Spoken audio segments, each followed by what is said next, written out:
xa deixamos así. Continuamos entonces adiante, ahora tengo que facer a mí de presentadora de Rebeca, que íbamos intercambiando un pouco os papéis. Rebeca vai falar dun tema que especialmente lle pedín, porque é un tema que me preocupa.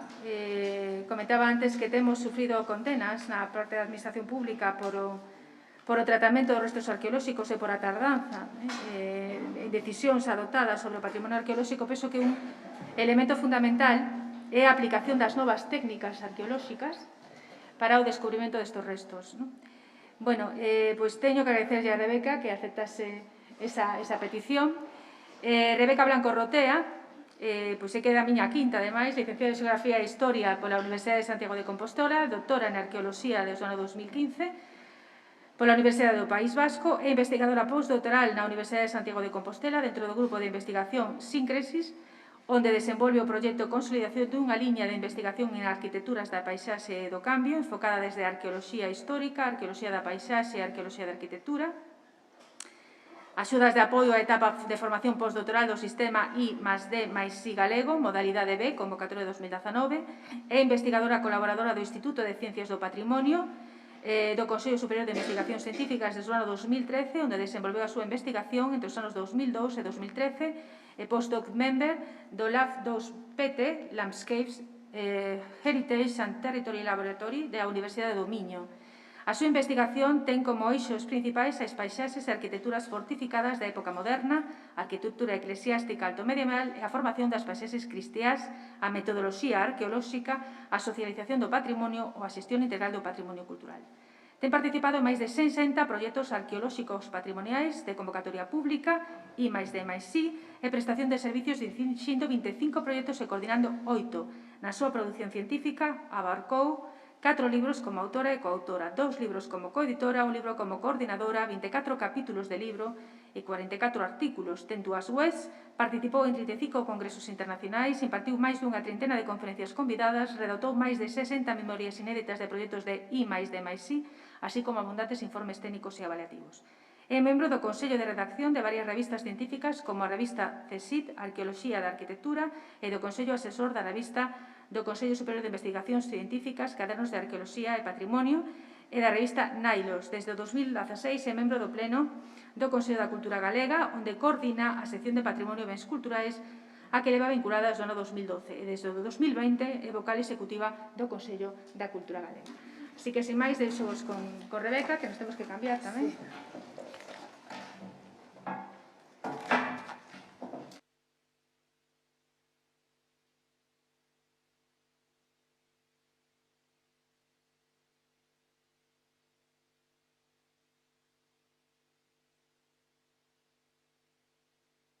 Grazas, María, pola...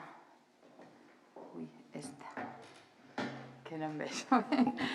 Pola presentación e pola invitación a participar nestas xornadas.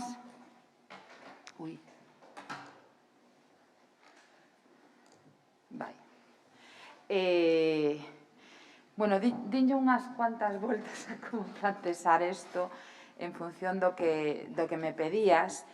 E, como vedes, inicio cunha imaxe que precisamente o que pretende poñer na pantalla unha das novas tecnoloxías ou das novas técnicas desde as que estamos traballando en materia de patrimonio, sobre todo moi relacionado coas paisaxes culturais, que o LIDAR, logo traeremos un poquinho máis en que é isto, pero que nos últimos anos a democratización dos datos geoespaciais está supoñendo un descubrimento cada vez maior de moito patrimonio arqueolóxico que estaba oculto precisamente porque non o víamos debaixo de masas arbóreas, etc. Por lo tanto, ten unha potencialidade tremenda para un dos aspectos que comentaba antes María que lle preocupan, que todo o que ten que ver coa identificación destes elementos para despois ter en conta a súa protección.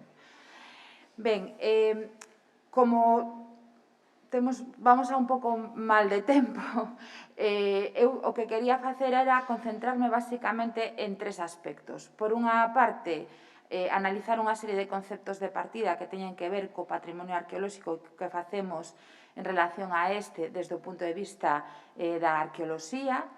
Por outro, a importancia de documentar ese patrimonio arqueolóxico e algunha das problemáticas coas que nos encontramos, e despois entrar xa na parte final nas novas técnicas aplicadas á arqueoloxía, tendo en conta 3 puntos de vista. A importancia das mesmas de cara á súa documentación e rexistro, a importancia das mesmas de cara á valoración e interpretación dese patrimonio arqueolóxico, mais tamén de cara á divulgación e socialización do patrimonio, que é unha parte moi importante do noso traballo.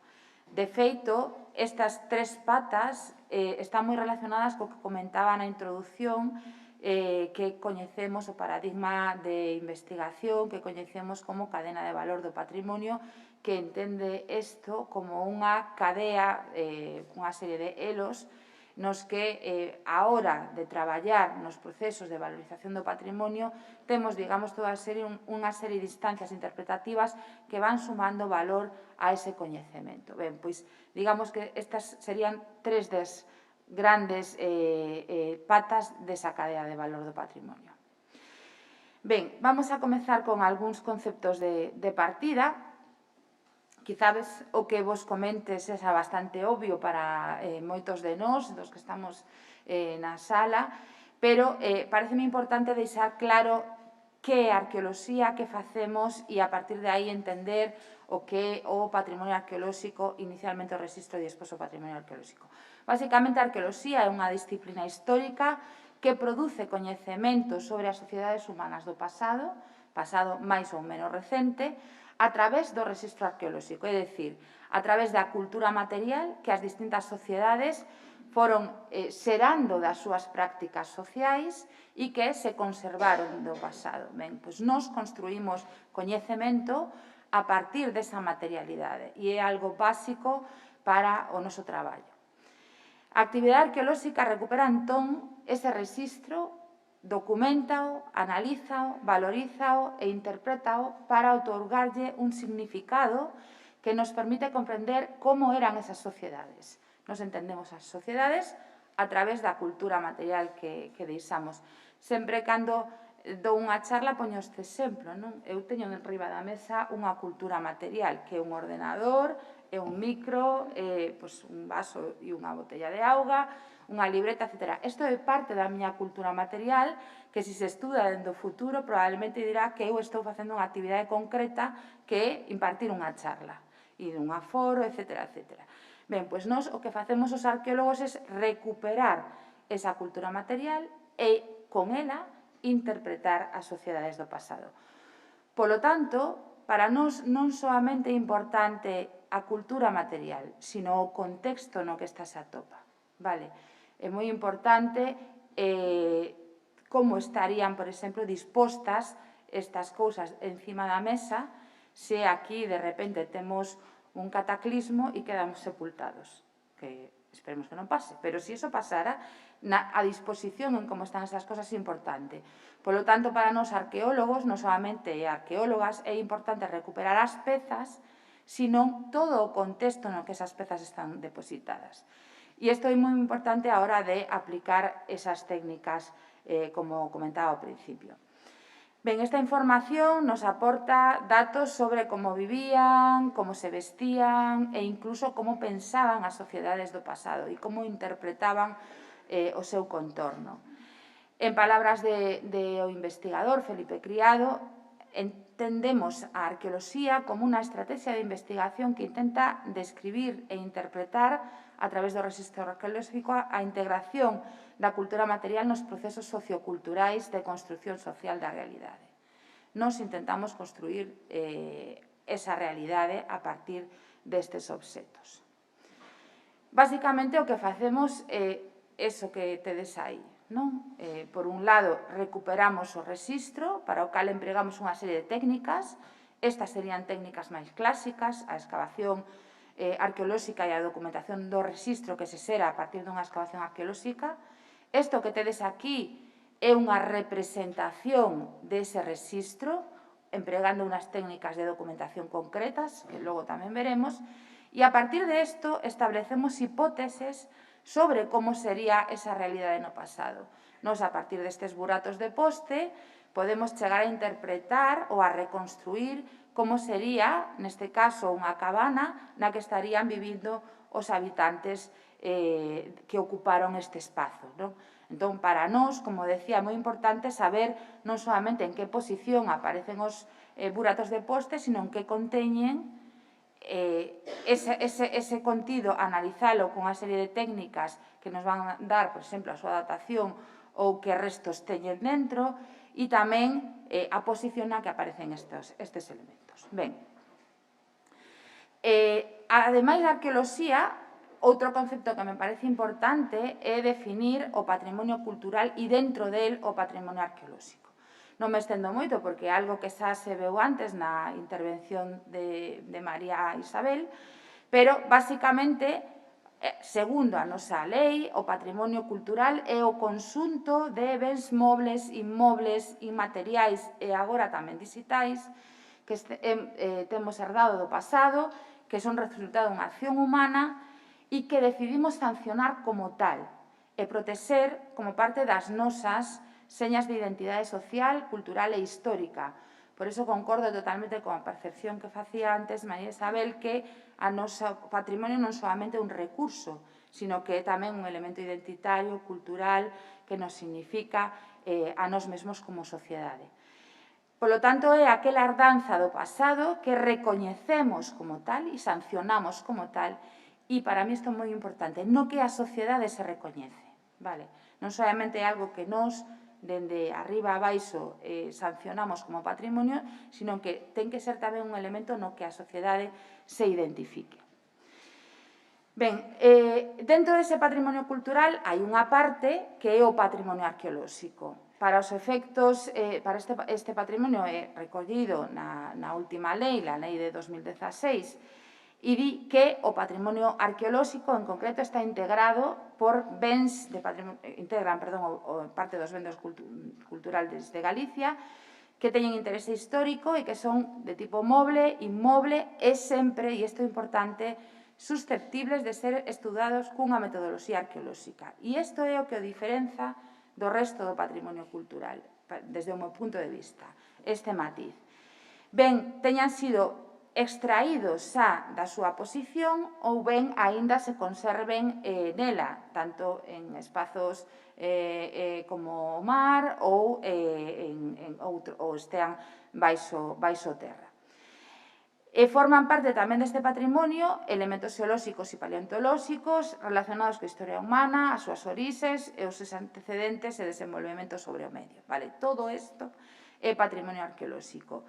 E o é porque se recupera, estuda, rexistra, etc., cunha metodoloxía arqueolóxica. A nosa lei recoñece como actividade arqueolóxica estas que tedes aquí.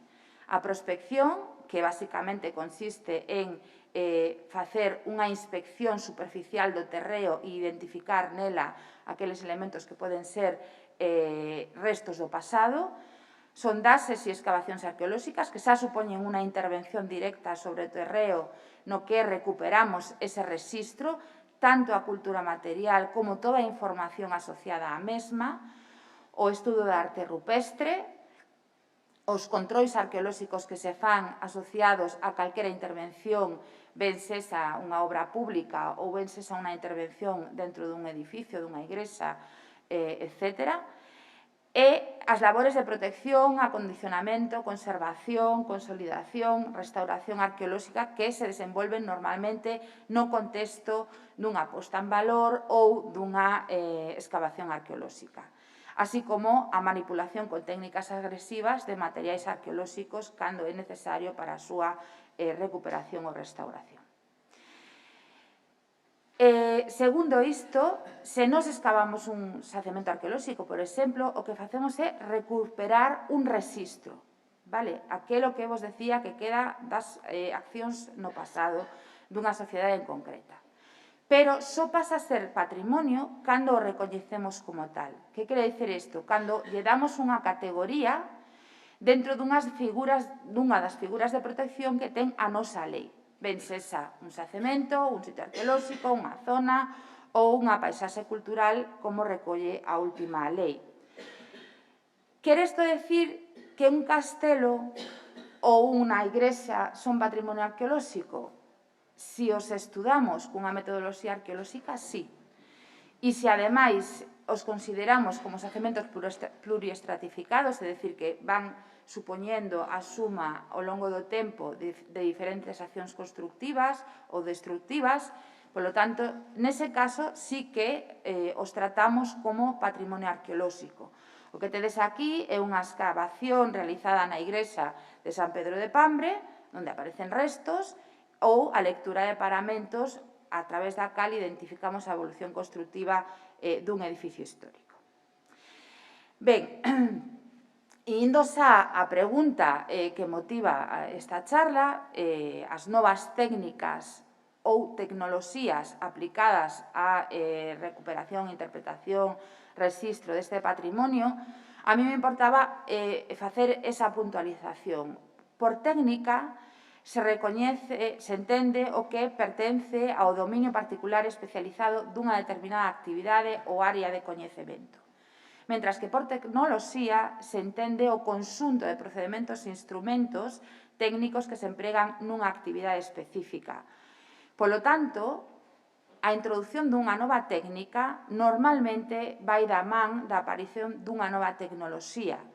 Se poñemos por caso o que nos facemos cando documentamos xeométricamente calquer elemento do patrimonio arqueolóxico, que é algo habitual que temos que facer, nos cando excavamos, destruímos o rexistro.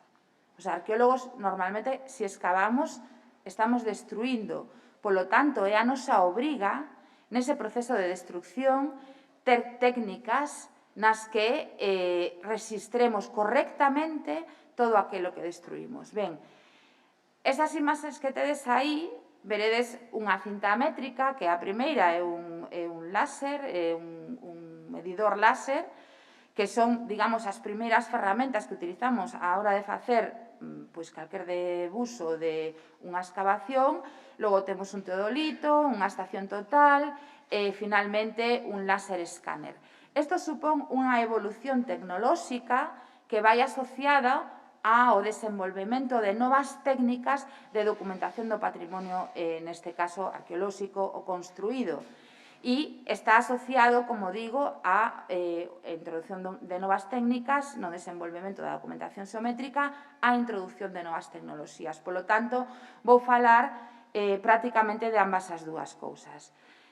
No caso que vedes aí, son unhas compañeiras que están debuxando o xacemento arqueolóxico utilizando unha cuadrícula e cintas métricas.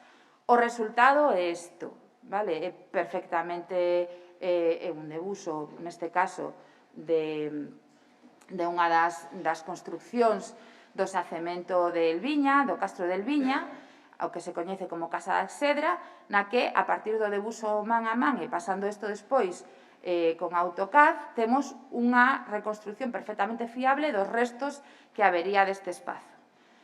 Se nos vamos a esta outra imaxen que tedes aquí, isto é a igrexa de Santa María de Castro en Cervantes, xa empregamos, este é o compañeiro César Parcero, que está utilizando unha estación total láser para registrar todas e cada unha das fendas que as distintas intervencións constructivas deixaron neste edificio ao longo do tempo. E o que tedes aquí é unha reconstrucción, un deseño, un debuxo da planta, dos alzados e tamén de todas as accións que se fixeron neste lugar. Isto sería, digamos, unha evolución con respecto a esta técnica. E esta última imaxen xa é un rexistro dunha das partes que nos queda da muralla de Santiago, en concreto a que se conserva en Entre Muros de Zaoito, aquí moi cerca, na que empregamos un láser escáner para registrar todo o que se conservaba desa muralla neste lugar. O que tedes aquí é unha nube de puntos que se obtén pulsando este láser contra unha superficie e a partir dela obtemos un debuxo detallado, pedra a pedra, traballando directamente sobre esa nube de puntos. Cal é a diferencia entre o primeiro e o último? Que canto máis avanza a tecnoloxía neste caso, o rexistro é máis pormenorizado, obtemos unha mellor documentación do patrimonio no que estamos traballando, pero ademais reducimos considerablemente todo o traballo, o tempo invertido de traballo de campo, vale? Hai unha maior fiabilidade nos datos e un menor emprego de tempo, que supón eso, unha baixada de custes tamén, non? Se non nos vamos ao que costa este aparato, que iso é outro tema diferente. Ben, o mesmo pasaría se facemos un estudo, neste caso, o xacemento de Outeiro de Arnás en Verín, que localizamos precisamente gracias á utilización desta nova tecnología, que, como comentaba ao principio, é o que se coñece como LIDAR, que basicamente fai o mesmo efecto que o láser escáner que vos acabo de ensinar, só que en vez de pulsar recoller un punto nunha parede ou nun elemento arquitectónico, o recolle sobre o territorio. Vale, unha vez feito isto e eliminada a vegetación, podemos observar todas as formas que hai debaixo. E iso está facendo que nos últimos 10 anos, aproximadamente entre 7 e 10 anos, cada vez estean aparecendo un maior número de xacementos arqueolóxicos en todo o territorio. Ademais, Galicia ten unha cobertura de LIDAR moi ben feita e moi interesante. Ademais, é gratuita, que é unha vantaxa con respecto a nosos compañeiros portugueses, por exemplo, que nos está permitindo identificar unha serie de xacementos que, pola tipoloxía, localización e volumen e número de xacementos que aparecen, por exemplo, os campamentos romanos de Marcha, ata o momento non se coñecían en Galicia. Vale. Isto que vedes aquí, bueno, identificámoslo a través do LIDAR e despois fixemos un estudo empregando as distintas ferramentas que de registro da paisaxe coas que contamos, desde o Bo Americano de 1957-58, que se fixo en prácticamente toda a península, hasta unha imaxe satélite xa máis recente do ano 2009, donde apenas se aprecia este xacemento que vedes aquí, e logo xa estas dúas modelos de visualización diferentes a partir do LIDAR que nos permiten observar tanto a xeometría como o tamaño, como os elementos que compoñen este tipo de xacemento. Con isto non chega só, vale? A tecnoloxía, a nós o que nos fai é facilitarnos o traballo previo e se aplicáramos isto de maneira sistemática, un gran proxecto en Galicia que fixera un estudo de todo o territorio a partir destas tecnoloxías, documentaríamos toda unha serie de xacementos que logo hai que comprobar en campo. É dicir, isto nos vemos unha forma, pero logo temos que ir a campo para comprobar se efectivamente se trata de un xacemento, que tipo de estruturas ten, como son, en que estado se conservan, etcétera, etcétera. Os diferentes grupos de investigación nos que eu traballo e cos que colaboro, de feito, cada vez que localizamos un xacemento con esta tipoloxía, facemos unha visita, non unha prospección, porque para facer unha prospección temos que ter unha autorización arqueolóxica, según o decreto de arqueoloxía do 1997, pero sí que facemos unha visita ao sitio e se o lugar ten unha potencialidade arqueolóxica, automáticamente emitimos un informe á Dirección Xeral de Patrimonio Cultural para que o teña en conta e o inclúa no catálogo. Normalmente, eu polo menos non tiven contestación de ningún deses informes, pero espero que tanto nós como outros grupos estamos facendo ese traballo precisamente para incrementar a ferramenta coa que contamos hoxe en día, que é o Plan Básico Autonómico, que eu creo que ten moita potencialidade. Se ben aínda nos falta a información, temos os puntos xeolocalizados, pero algúns deles aínda non están ben posicionados xeográficamente e non temos a información relativa a eses xacementos. Por exemplo, temos as coordenadas, o código de xacemento, o tipo de xacemento que é, pero non hai máis información que esa. Ben. Tamén, con respecto á tecnoloxía, quería lembrar que nós non só utilizamos a tecnoloxía no punto de vista da información que nos proporciona sobre os facementos que estamos estudando, sino que tamén estudamos a propia tecnoloxía mesma como arqueólogos. Cando nos aproximamos, por exemplo, a un elemento como este, que é unha plancha de vapor, como todos sabedes, vemos a súa evolución, vale? E isto nos fala dun cambio tecnolóxico e tamén nos fala dun cambio social. Isto corresponde a un momento e a un período histórico concreto, mentras que isto corresponde a un momento e a outro período histórico concreto que nos fala dunhas prácticas, dunha maneira de planchar, da necesidade de plancharnos, etcétera, etcétera, non? Pero que vexades que a tecnoloxía non solamente a utilizamos como ferramenta de traballo, sino tamén como ferramenta interpretativa de aquelo no que estamos traballando e intervindo. Ben, con todo isto, cabería, despois desta introducción, facernos esa pregunta: como podemos aplicar as novas tecnoloxías e as técnicas para mellorar esa identificación, catalogación, rexistro, inventario ou divulgación do patrimonio arqueolóxico? Vos poño aí unha captura de pantalla dunha web. É unha ferramenta non solamente de traballo, sino de divulgación, onde se unen esas patas que vos decía ao principio da necesidade de identificar, documentar, catalogar, rexistrar, valorizar e poñer en valor o patrimonio arqueolóxico. Esta é a tesis a páxina web que resultou da miña tese de doutoramento, no que o que fixemos foi basicamente todos os elementos que habíamos documentado ao longo da fronteira entre Galicia e o norte de Portugal, que é onde se centra a miña investigación, fomos documentando de xeito que esta información estea accesible, vale? É dicir, a partir de novas tecnoloxías, de novas ferramentas, podemos utilizar non solamente unha web para o inventariado desta información, senón tamén para compartila co público en xeral. Ben,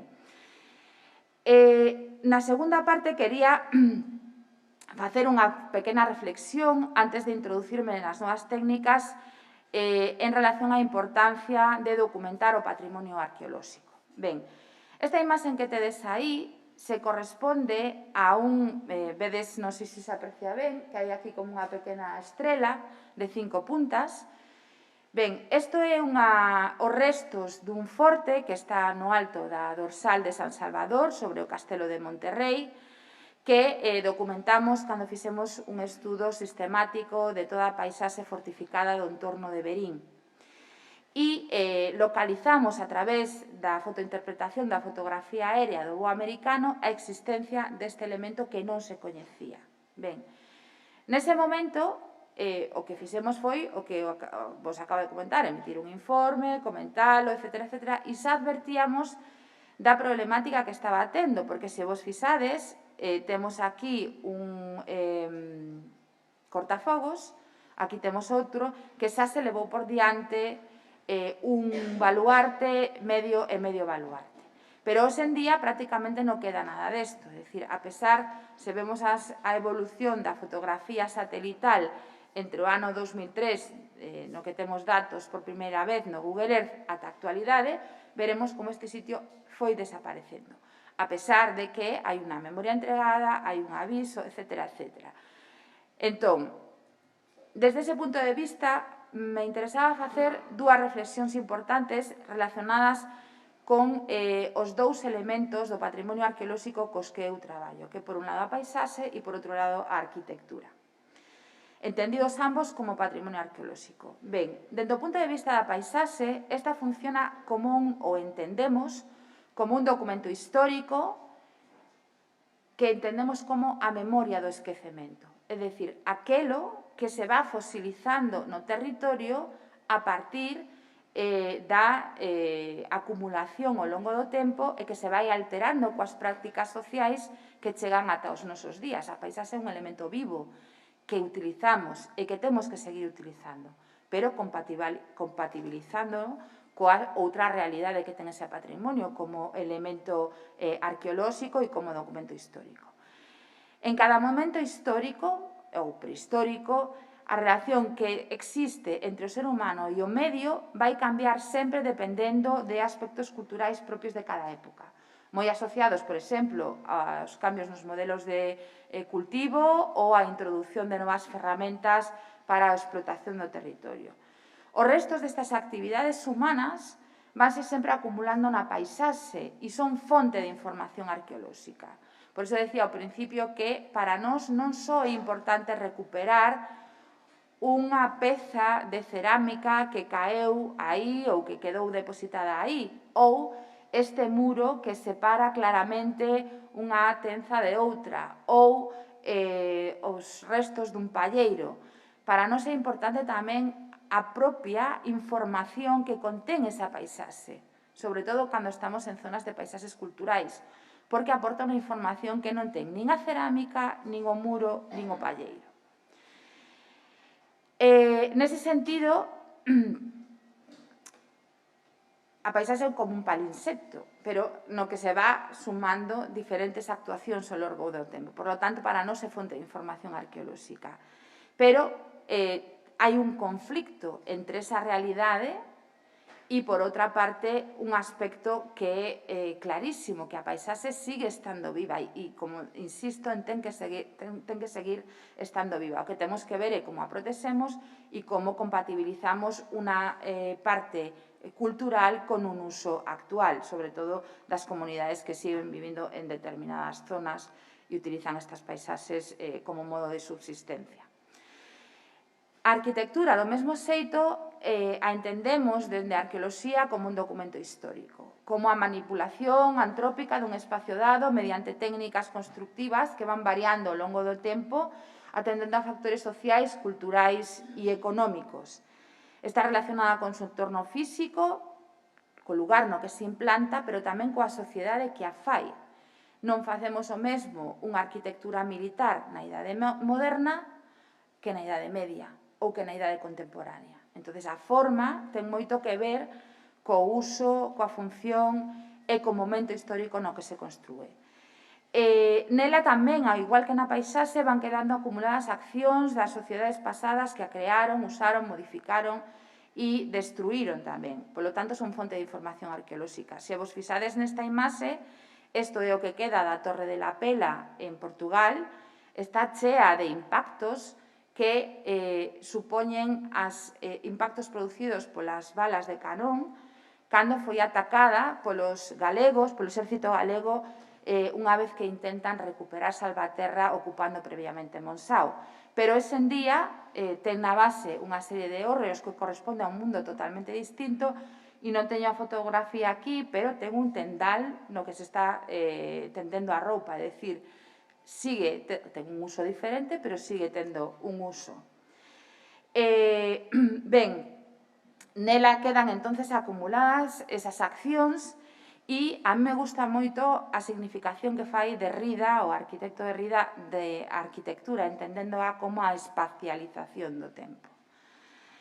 Ben, se me vou a un caso de arquitectura, falando desa necesidade de interpretar o patrimonio, unha das novas técnicas que nos utilizamos a hora de traballar con edificios históricos que, dende o meu punto de vista, deberían quedarse recollidas no decreto de arqueoloxía unha vez que se desenvolva esta lei de 2016, é precisamente, ao igual que se nos facemos unha carretera é obligatorio documentar o patrimonio arqueolóxico que vamos atopando polo camiño, cando facemos unha intervención en un edificio histórico, se destruímos, estamos destruindo a historia do edificio, non solamente parte do edificio. E pongo este caso en concreto, o Pazo Prioral da Colexiata de Xunqueira de Ambía, porque a pesar de ser unha intervención, desde o meu punto de vista, rehabilitadora moi interesante,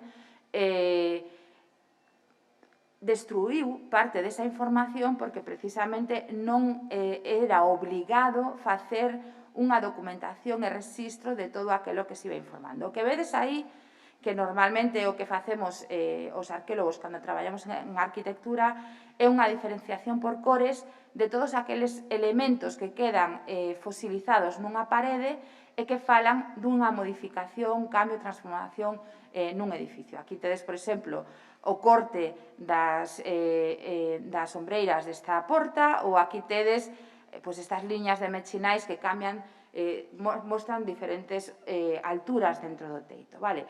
Pero, dentro desto, cando o equipo de restauración entrou neste sitio, toda esta superficie, que é o segundo piso do Pazo Prioral, tiña unha serie de muros divisorios feitos con materiais perecedouros, que respondían a técnicas totalmente distintas.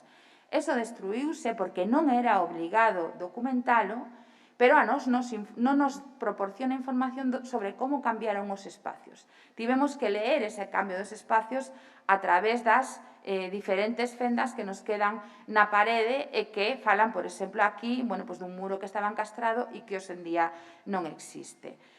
Esta é unha imaxe da actualidade de cando nos entramos, que xa atopamos o edificio desnudo, onde temos aquí os restos deste muro vertical e aquí os restos deste outro muro vertical, que son este e este. Vale. Nos chegamos, digamos, cando o edificio xa estaba baleirado. Polo tanto, perdimos toda unha información previa. A partir desta lectura de paramentos, que, como digo, é unha das novas técnicas, non tan novas xa, pero como insisto, aquí non está regulada, na que podemos identificar a evolución construtiva dos edificios ao longo do tempo e, a partir delas, reconstruir como serían os momentos históricos concretos.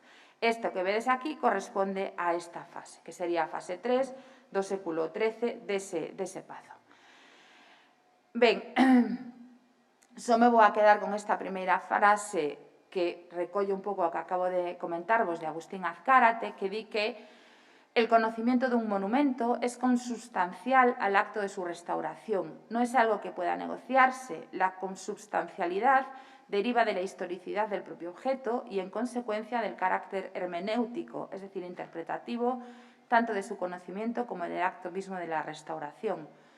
Polo tanto, se intervimos nun edificio, temos que entender ese proceso como parte dun proceso de coñecemento que, se non documentamos coas técnicas que teñamos ao alcance no momento, imos perder totalmente. Se nos vamos á paisaxe, volvo a esa información que vos ensinaba ao principio con respecto a dorsal de San Salvador. Aquí temos Verín, este é o Castelo de Monterrey, aquí temos a Atalaya, e aquí arriba é onde está, que non aparece registrado neste plano do século XVIII dos enxeñeiros de minas, das minas de estaño desta zona, non aparece esa outra estructura que documentamos a través da fotografía aérea. Nos traballamos moito con as tecnoloxías espaciais, coa reconstrucción tridimensional a partir de modelos digitais de elevación do territorio, porque nos permiten situar aqueles elementos que documentamos a través destas técnicas, como pode ser o LIDAR ou a fotografía aérea, pero logo tamén axudarnos a mostrar a interpretación dese patrimonio, pero tamén divulgarlo entre o gran público. Vale, como vedes, aquí se sitúa Verín, estudamos toda esta paisaxe fortificada do século XVII asociado ás guerras da restauración, e na parte de arriba, como vos comentaba antes, este é o Castelo de Monterrey, a Atalaya, tiñamos esta outra estructura, non me vou a estender porque xa vos lo comentei antes, que hoxe en día xa non está así, porque todo isto é unha plantación de eucalipto, ao igual que esta zona, ampliouse o cortafogos e, polo tanto, hoxe en día nos queda un baluarte. Isto podíamoslo ter parado. Ben, como estudamos entón o patrimonio arqueolóxico? Vos decía que a lei de 2016 recolle toda unha serie de técnicas que basicamente son as técnicas clásicas habituais que empregábamos en arqueoloxía, prospección, sondaxe, todas as que vimos. Sin embargo, nos últimos anos introducíronse unha serie de novas tecnoloxías e de novas propostas técnicas que melloran precisamente a actividade arqueolóxica, no sentido en que reducen os tempos de traballo en campo, reducen os custes do que facemos en campo, obtenemos máis información máis precisa e, ademais, podemos representala de moitas maneiras. Non aproveitar estas técnicas é unha perda para o noso patrimonio, non solamente o arqueolóxico, o patrimonio cultural en xeral. Ben, e quería poñervos, enseñarvos o uso destas técnicas a través de dous exemplos concretos que creo que é máis fácil que falar de técnicas específicas. Ben, eso que vedes aí é un traballo que fixemos coa fotografía aérea do voo americano, neste caso nun forte en Portugal, do que xa non nos queda nada. É dicir, as novas tecnoloxías non só nos axudan a documentar o que hai, sino tamén o que desapareceu, como veremos. Ben, comenteivos que aplicamos estas novas tecnoloxías tanto á fase de documentación e rexistro do patrimonio como á fase de valoración e interpretación como despois a súa divulgación e socialización. Esa imaxe que tedes aquí obtivémola no ano 2007, que 2008, sí, que foi cando empezaban a estenderse o uso dos escáneres aquí en Galicia, e estaba asociado o traballo de baleirado dun dos edificios do Preguntoiro, no que logo se fixo o auditorio, xa non me lembro se era o da banca ou, bueno, o auditorio da banca, efectivamente. Pois o que fixemos aquí foi aproveitar o momento no que se estaba destruindo todo ese interior para facer un novo edificio e utilizar as técnicas que tiñamos nese momento ao noso alcance para registrar todo o que había. Para iso utilizamos o láser escáner, isto que tedes é a nube de puntos desta zona do Torreón dos Altamira, que é do pouco que quedaba dentro deste edificio, e basicamente o que obtivemos foi un registro da totalidade, un volumen, pero tamén as texturas, os materiais de toda esa torre. Aínda que eso se destrúe ou se tapa, neste caso non se destruiu, se recubriu con os materiais que decidiron empregar neste auditorio, hoxe en día nos temos isto registrado e podemos acudir a él e seguir investigando sobre él porque o temos nun modelo digital, vale? É dicir, estas novas técnicas non solamente nos sirven para registrar e documentar o patrimonio arqueolóxico, sino tamén para conservalo de cara ao futuro e acudir a él sempre que queramos e o necesitemos.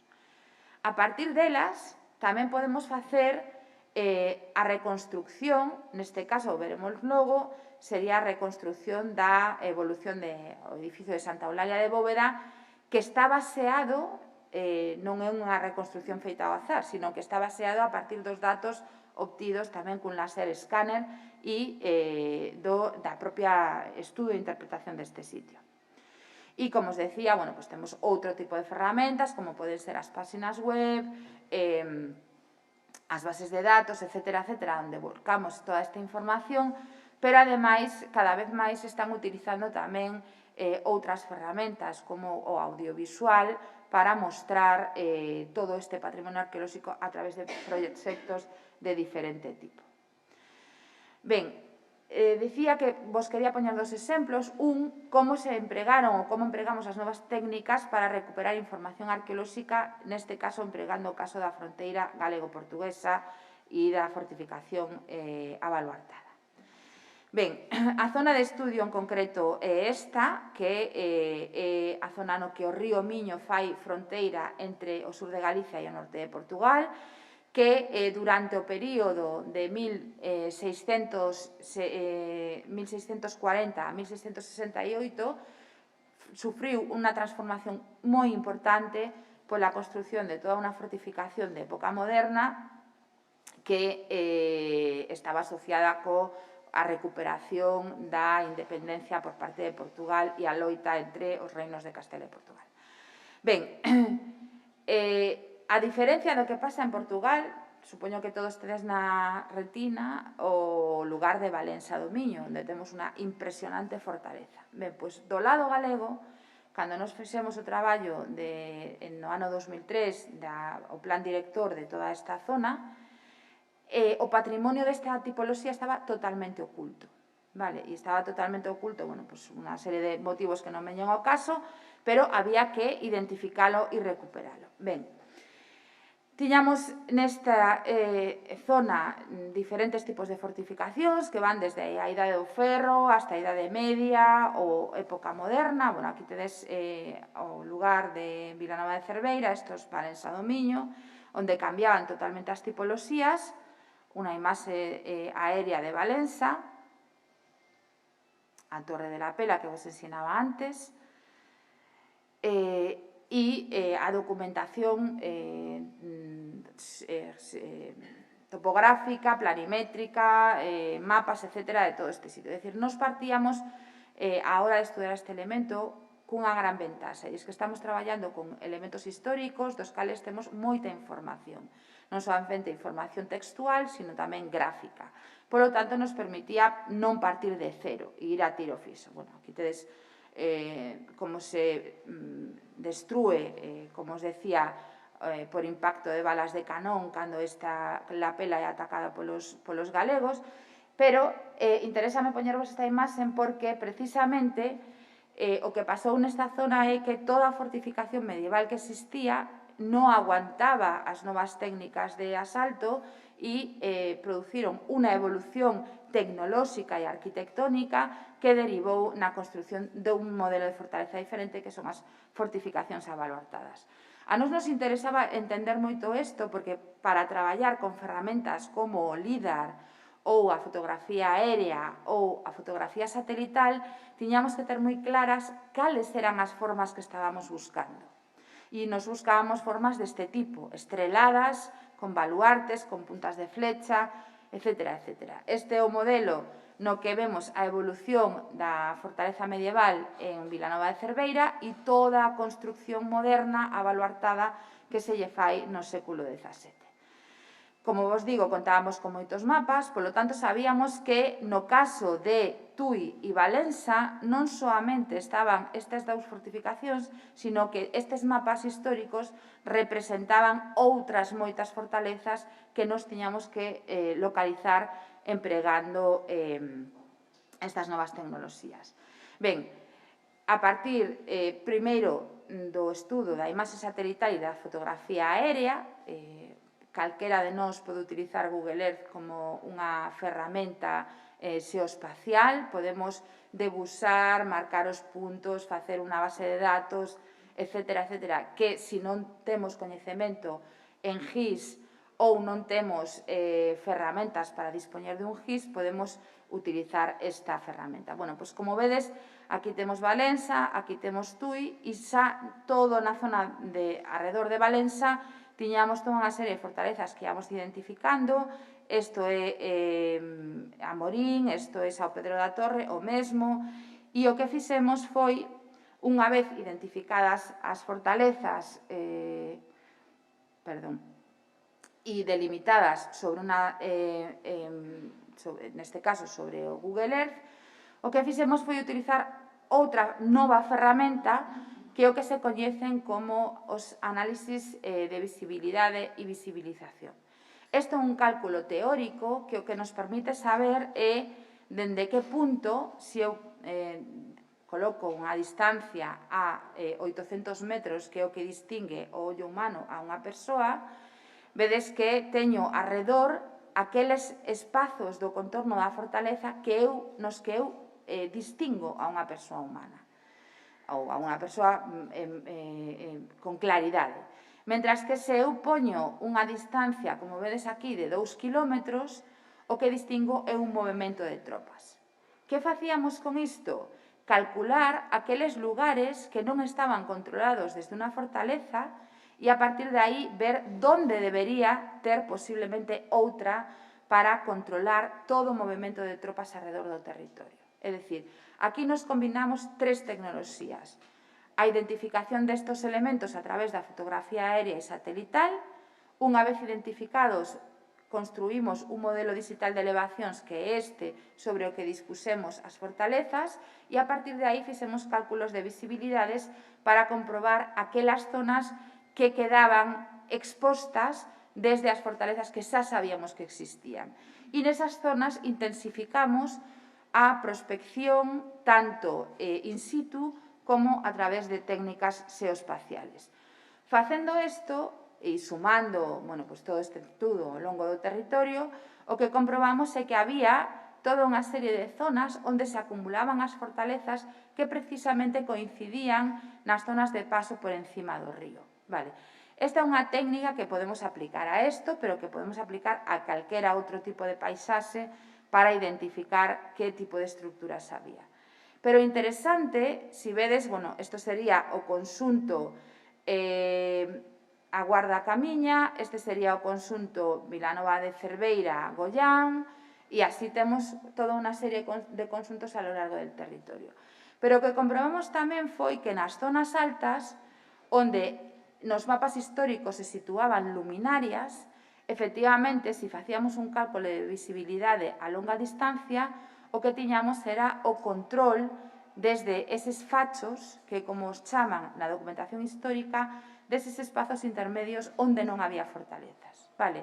Fixadevos como, empregando as tecnoloxías espaciales ao estudo dun territorio concreto, puidemos entender como se foi articulando esa paisaxe fortificada en época moderna. Bueno, non me vou a estender, porque é moito, esta sería o resultado final deste estudo, pero se nos quería mostraros agora outro caso contrario, non? Que era o que decía ao principio, como empregamos estas tecnoloxías espaciais para documentar algo que xa non existe.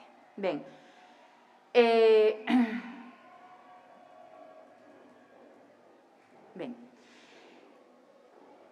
vos comentaba ao principio que unha das cousas que nós temos a hora de traballar con momentos históricos dos que contamos con documentación é que sabemos, ou nos conta a documentación, que había nos sitios donde aparentemente hoxe non hai nada.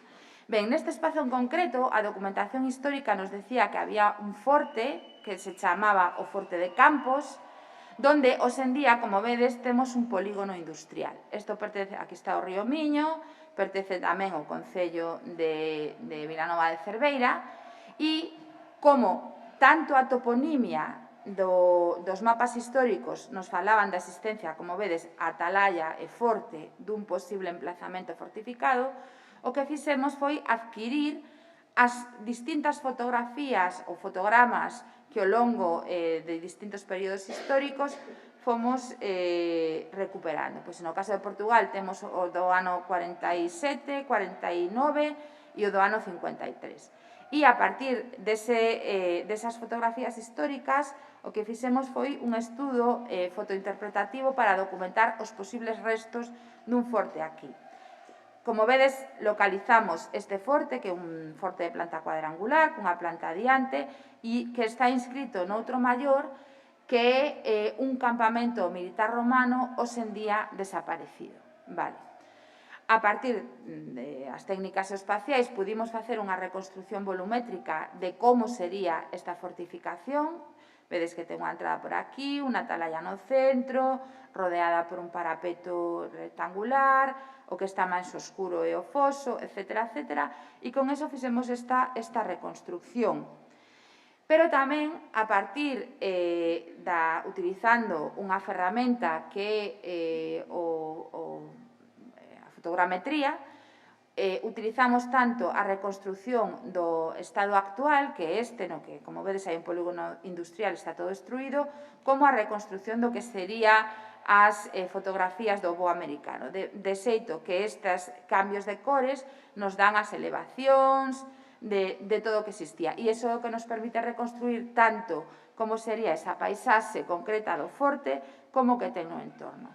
Por que fixemos isto aquí? Pois basicamente porque a documentación histórica nos decía que unha vez que os galegos pasan a Portugal, ocupan o lugar de São Pedro da Torre, construen aí o forte de San Luís Gonzaga, e a partir de aí os portugueses, para evitar que os galegos penetraran o interior do territorio, o que fan é dispoñer a tiro de cañón unha atalaya cada X metros. O que nos fixemos foi un cálculo dese tiro de cañón para saber onde se localizarían esas atalayas e a partir de aí, como os decía, compramos os fotogramas onde podían estar, atopándonos, como vedes, bueno, pues, este forte este outro forte, e todo horadado de trincheiras, tal e como decía a documentación histórica, que os campoeses horadaran de fosos todo o campo para evitar que os galegos penetraran o interior. Ben, isto mesmo é o que documentamos para o sitio de Badajoz, cunha estructura moi similar. Si vedes, temos fortes cuadrangulares con trincheiras que unen eses fortes. Vale. Entón, o que nos fixemos aquí, bueno, tenemos máis exemplos similares, é basicamente intentar combinar as técnicas actuais con métodos máis clásicos de rexistro, bueno, pues desde os documentos históricos ata a fotografía aérea do voo americano. Pero, como vedes, empregando estas técnicas ben, bueno, pues podemos sacar moitísima información. Ben, tiña outro exemplo máis que non nos dá tempo a ver, que é o caso de Santa Eulalia de Bóveda e de como se aplican os métodos de datación absoluta aos morteiros, que é unha liña na que estamos traballando moito, pero simplemente rematar dicindo que temos moitísima potencialidade hoxe en día coas novas ferramentas e con novas tecnoloxías para maximizar a documentación e inventariado do Rexistro Arqueolóxico en Galicia. Ademais, contamos cunha ferramenta moi potente como o Plan Básico Autonómico, está o CESGA, hai un montón de equipos en Galicia que poden traballar nesta línea e facelo cun plan conxunto para todo o territorio evitaría precisamente que moitas das cosas que están pasando, sobre todo a nivel de paisaxe, sucedan. Por exemplo, desde a documentación de mamuas, que se ven perfectamente no LIDAR, hasta a documentación de novas estructuras. Nadie pensaba que en Galicia habería, como hai, tantos campamentos militares de marcha ou este patrimonio, como vedes, asociado á fortificación. E así poderíamos seguir, porque nos están saendo cada vez máis xacementos que non sabemos aínda clasificar. É dicir, é necesario un plan estratégico para, primeiro, identificar e logo documentar este patrimonio. E nada máis, que sae tarde. Grazas.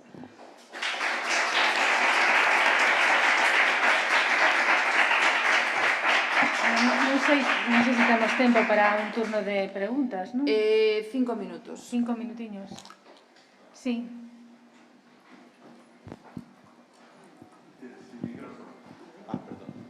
Muchas gracias. Muchas gracias por esa exposición tan clara. Pedro López, de Universidad de Coruña. Quería hacer una pregunta muy breve. En el problema fundamental, uno de los problemas fundamentales de los yacimientos arqueológicos es la existencia de gentes amantes de lo ajeno, ¿verdad?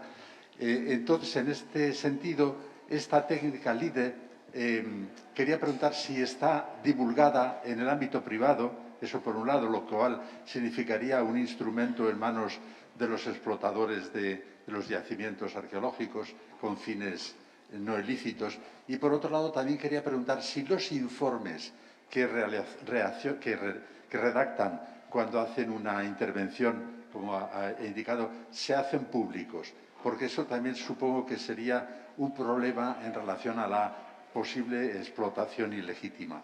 Nada más. Muchas gracias. Sí. A ver, en España, en Galicia, pero no territorio español,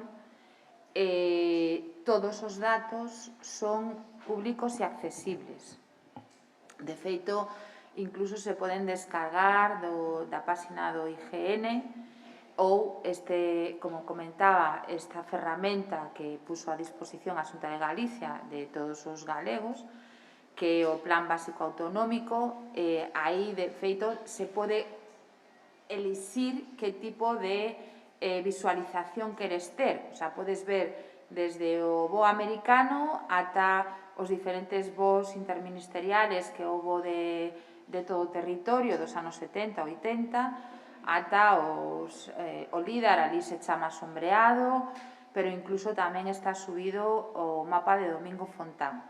É dicir, toda a documentación, como, dende o meu punto de vista, ten que ser, é pública.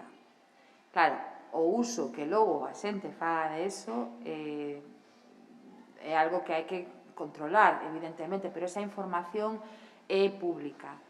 E en canto aos informes, nosos informes depositámonos na Consellería, na Dirección Xeral de Patrimonio, cando temos unha intervención, temos estipulado por lei un tempo no que tens que entregar un informe valorativo e unha memoria técnica, ou un informe preliminar e un informe final, no que quedan depositados na Dirección Xeral de Patrimonio Cultural. Teñen que ser de consulta pública, porque é información pública. Antes había, ata o ano 2007, creo que foi o último, nos temos que, con cada intervención, entregar un resumo para que se xa publicado, pero están paralizada a publicación que se facía das actuacións arqueolóxicas anuais desde hai uns anos. Pero eu creo que se están subindo moitos deles a Galiciana, non? E a páxina da Xunta non están todas as memorias, porque supón un proceso de digitalización, de subida, que se está desenvolvendo. Pero a tendencia é a que esta información sexa pública. Pero para que iso non pase, hai que facer moita educación patrimonial. Para que non se utilicen, bueno, eu estes días, non sei, a verdade é que non lembro que web foi, ás veces poñen públicos artigos sobre xente que se dedica a ir cos, bueno, non me sai o nome, cos detectores de metais. Nos empregamos detectores de metais, pero cunha metodoloxía contrastada, cunha aprobación do proxecto por parte da Dirección Xeral de Patrimonio Cultural e dentro dunha metodoloxía arqueolóxica moi definida. Pero facer eso sin esa metodoloxía, o que fan é destruir os contextos que a nos dan información para logo interpretar o xacemento. Entón, eso implica moita educación patrimonial e, dende logo, cortar e denunciar. Si se ven, claro.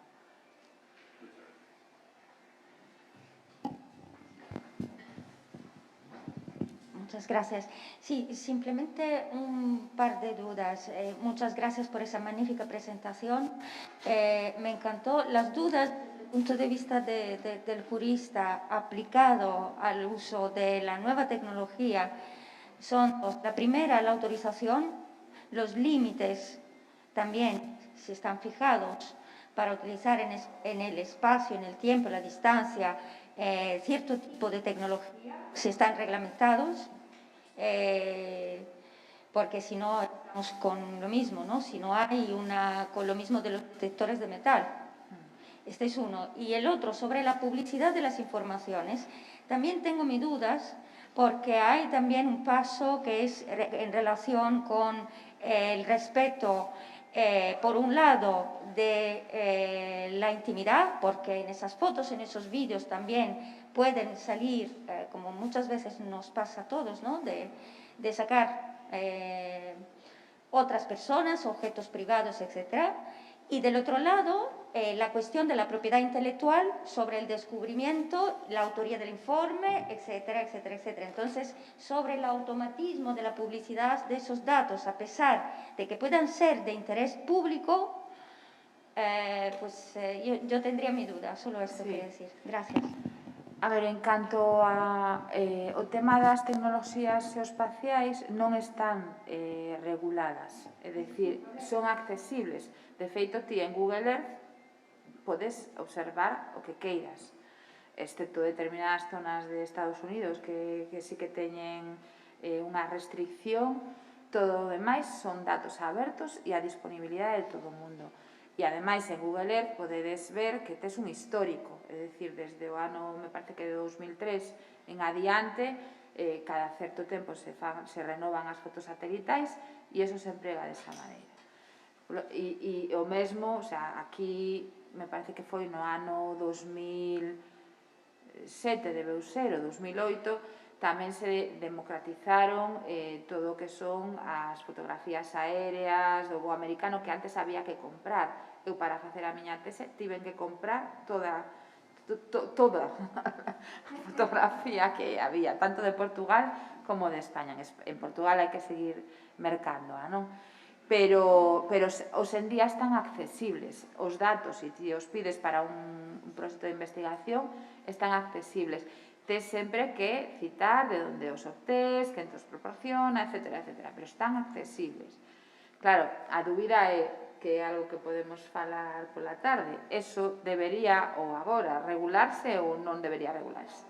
Hai dúas cousas que eu quería sinalar. Por un lado, o tema que creo que tamén se refería a súa Antonieta, que cando se fala das autorizacións para as actividades arqueolóxicas, creo que se refería tamén a si todas estas novas tecnoloxías están reguladas ou non están reguladas na norma. Eu creo que tamén hai que poñer de manifesto a necesidade de unha modificación e adaptación do regulamento da actividade arqueolóxica na comunidade autónoma, porque xa está, pois, anticuado ca nova realidade. E logo outra cuestión, que é o tema do acceso ás memorias, sobre as que si se consultou a asesoría xurídica e que plantean un problema de autoría intelectual. Entonces, que moitas deles incorporan datos non somente está protegidas pola propiedade intelectual de quen o autor, sino que incorporan tamén datos a veces de carácter persoal e protegidos. Entonces, non é certo que teñan que ser obxecto de información pública por lei de transparencia, porque, bueno, salvo que se utilicen para dictar unha determinada resolución, e o que sí é posible, e sempre respetando a autoría, é a posibilidade de consulta por aquel que sexa un investigador acreditado, máis que o acceso á cidadanía en xeral, non? Entonces, eu non sei como se están a publicar, pero que sí no seu momento se lles advertiu da problemática de que hai que respetar a autoría intelectual desa investigación, neste caso arqueolóxica. E logo o tema dos detectores de metais. Por un erro na redacción da norma, non porque fose intencionadamente, sino por un erro de redacción da norma, a utilización dos detectores de metais ten que ser sempre autorizada a día de hoxe pola Consellería de Cultura. De modo tal que se vemos a alguén que está utilizando un detector, podemos preguntarlle se conta coa autorización e pedirlla, porque a día de hoxe, coa dicción literal da norma, que por un erro, que incluso se consultou, lembro-me un día, noutras xornadas sobre patrimonio cultural, cos xueces e cos fiscais, que se lles preguntou directamente por esa interpretación dese precepto, non é posible interpretarlo. Tal e como está, calquer utilización dun detector de metais co fin de atopar algo que pode ter valor cultural ten que ser autorizado. E aínda que fose por un erro de redacción, o certo é que constitúe un mecanismo de protección frente a esas situacións, a veces de utilizar ou de querer atopar, empregar e facerse con bens do patrimonio cultural. No caso... Muchas gracias. Quería añadir una cosa a ese respecto. No sé si, yo creo que no esté... Gracias.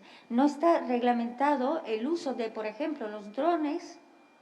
No. Porque hoy en día yo puedo ir a cualquier supermercado, a cualquier tienda de electrónica, comprar esto y irme allí a un sitio arqueológico de interés cultural, que sea patrimonio, etcétera, y hacer todas las vistas que creo oportunas. Por eso yo creo que Sí. hay que reglamentar el uso de esas nuevas tecnologías ya. Sí. A ver, no caso de o uso das prospeccións, o que nos chamamos prospeccións aéreas, esas non precisan de unha autorización arqueolóxica, polo menos de momento, e sería algo que co desenvolvemento da lei todo eso habería que velo, non? Pero de momento non precisan. Para o tema dos drones, tes que ter, dependendo do tamaño do dron e da tal, tes que ter o carné de piloto, de non sei que, tes que pedir autorización. Claro, hai unha normativa de AENA e tal, que eso hai que telo en conta.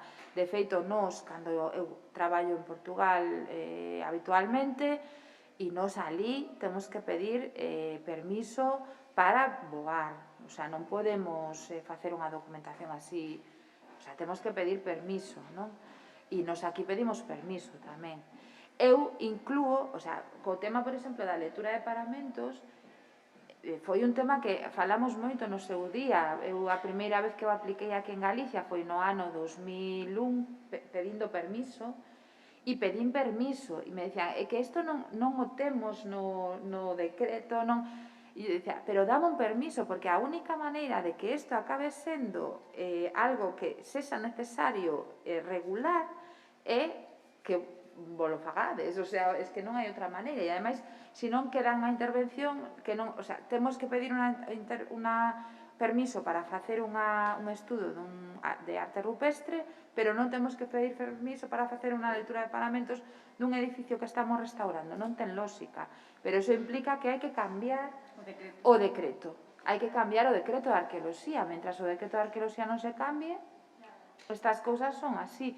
E despois, o tema das publicacións, efectivamente, agora non son públicas, te piden permiso, se ti o concedes, pode ser de consulta pública, pero non teño nin idea de se as que están subindo se está solicitando permisos a autores. Non o sei, non podo contestar. Eso está, resulta que se fixo que necesitaban ter esa autorización, claro. A propiedad intelectual, entendo que as que se están subindo, se se están subindo a Galiciana, sí. Porque contan con esa autorización. Claro, coño. Penso que de momento non están subidas, é un proxecto. É un proxecto. Pero non están subidas.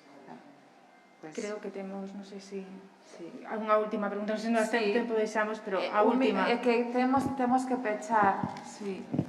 Bueno, moitas gracias pola exposición. A min gustaríame antes, quería facer unha pregunta en relación que estabades falando.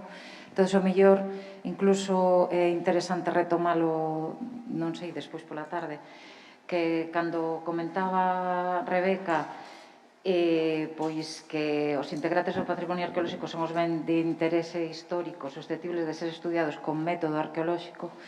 A miña pregunta iba aí en relación do que estabas falando tamén, precisamente pola aplicación desas tecnoloxías, é se hai algún lugar onde este especificado que é o método arqueolóxico, como se ten que concretamente traballar, porque dentro do que é o rexistro da documentación arqueolóxica, pois hai variedade.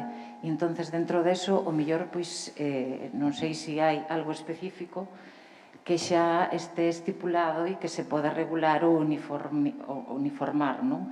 E entón, nese sentido, pois aí tamén entrarían todas estas novas tecnoloxías, non? Esa regulación. A ver, comentei antes que as intervencións arqueolóxicas están tipoloxizadas na lei. É dicir, está definidas e logo no decreto do ano 97 explícase cale cada unha desas intervencións arqueolóxicas que compoñen tal. Non digo que estea ben, nin que non haya que modificalo, pero sí que está incluído no decreto. Que pasa que hai que empezar a incluir todas estas outras cousas, claro. E non somente empezar a incluir todo eso, senón ver que é o que se fai, o tratamento da información que se consigue con eles, que tamén é importante.